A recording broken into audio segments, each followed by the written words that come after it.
एक super power market access चाहता था और एक राइजिंग पावर अपने फार्मर्स को प्रोटेक्ट करना चाहती थी। अमेरिकी सामानों के लिए भारतीय बाजार खोले। हमें अपने किसानों की रक्षा करनी होगी। और सबसे बड़ी फाइट ऑयल, डिफेंस, टेक्नोलॉजी पर नहीं हुई बल्कि दाल पर हुई। यस, लेंटिल्स, चिकपीस और पल्सेस ने यूएस इंडिया ट्रेड डील का पूरा नैरेटिव चेंज कर दिया।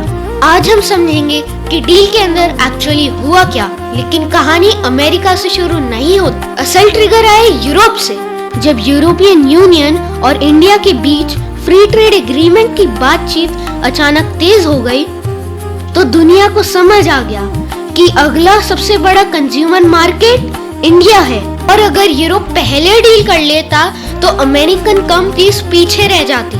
इसीलिए यूनाइटेड स्टेट्स ने इंतजार नहीं किया। नेगोशिएशंस फास्ट ट्रैक हुई और इंडो यूएस ट्रेड डील जल्दी फाइनलाइज होने लगी। यह सिर्फ ट्रेड नहीं था, यह इंडियन मार्केट्स को इन्फ्लुएंस करने की रेस थी। लेकिन इंडिया के लिए सबसे बड़ा सवाल था एग्रीकल्चर। यह सिर्फ सेक्टर नहीं, अधिकतर इंडियंस का जीवन है। किसी भी ट्रेड डील में फूड इंपोर्ट्स सबसे सेंसिटिव होते हैं।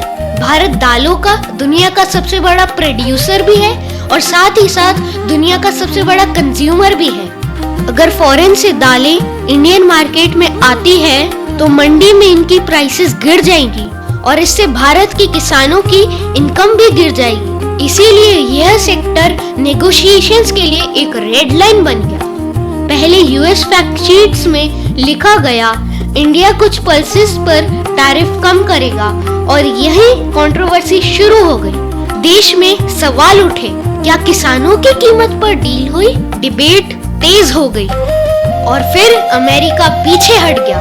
अपडेटेड डॉक्यूमेंट्स में पल्सेस का नाम हटा दिया गया। मतलब इंडिया ने अपने एग्रीकल्चर सेक्टर को प्रोटेक्ट कर लिया। सिर्फ दालें ही नहीं, $500 बिलियन का परचेस कमिटमेंट भी बदल गया। कमिटेड बन गया इंटेंट्स। तो जीता कौन? अमेरिका को पार्टनरशिप मिली और इंडिया ने अपने फार्मर्स बचाए। यह जीत हार नहीं, बैलेंस नेगोशिएशंस थी और इस पूरे जियोपॉलिटिक्स का सिंबल बना एक कटोरी दाल।